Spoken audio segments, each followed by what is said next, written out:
So I guess it starts off with one of my friends that I lost in the military, James. He was sunshine in human form.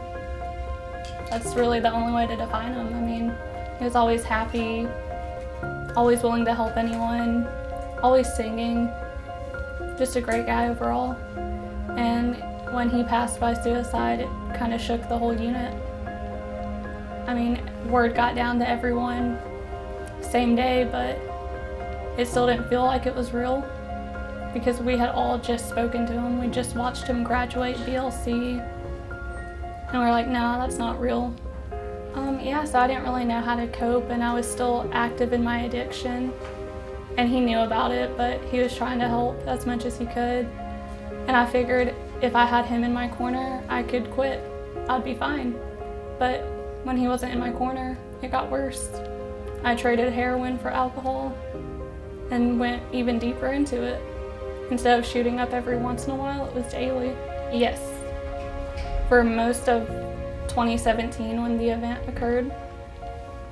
So it was August 24th, so pretty much from August to January of 2018. Well, I hid my substance use very well.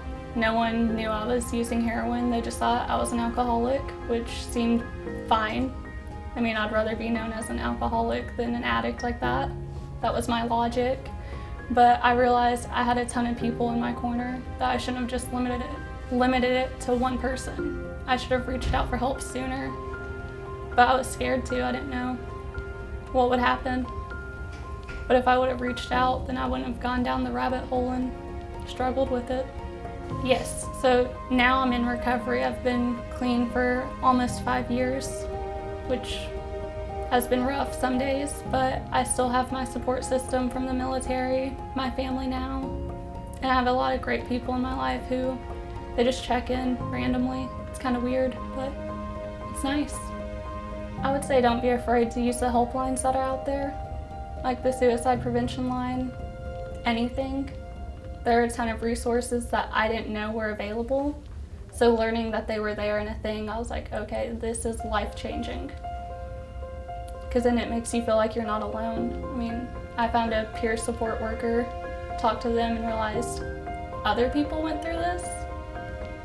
When you feel alone, it feels like you have to carry everything by yourself, and it just takes a toll on you physically, mentally, emotionally. So I just think reaching out's the best part. Like, it sucks at first, not gonna sugarcoat that. It is miserable because you have to be vulnerable with someone. But the minute you're vulnerable with someone and you build that little rapport, it's pretty much an easier process. I didn't want to be medicated because I had heard stigma on medication, like, oh, it makes you feel worse, or the addiction can be overpowering, which isn't true, but I led to believe that, and I just started going to NA meetings, AA meetings, pretty much any type of meeting, even if it wasn't about what I was doing, because it's just a community. Like, I felt supported and everything was good. My son, I mean, he's pretty much the whole reason I got clean in the first place, which getting clean for someone else is a terrible idea. But when I found out I was pregnant, I was like, I have to get clean for him. And then once I had him, I was like, okay, now I have to stay clean for me. Like, I have to be a mom to a little kid. I don't know how to do that. And then I started working on my degree so I can be a social worker and help other people. I work at Community Alliance. Oh, you work at Community Yes. Alliance? I'm a care coordinator for veterans. In the military, behavioral health, substance use, pretty much all of that is under a we don't talk about it policy. Like, it's not a thing. So reaching out to get help was a lot harder when I was in the military. Because if I went to behavioral health, I would get flagged and they'd be like, oh, you can't function, which isn't true. I still got up and went to work every day. I mean, granted, I was high, but I still did it. So reaching out and getting help through the military wasn't really an option. I mean, I got help with the drinking, which actually went better than expected because I was underage drinking. So they were really supportive in that, but other than that, it's just hard to reach out for help in the military. A lot, because there's so many regulations that go into effect with it. So. be a slow process, but once I get this degree, it's my goal.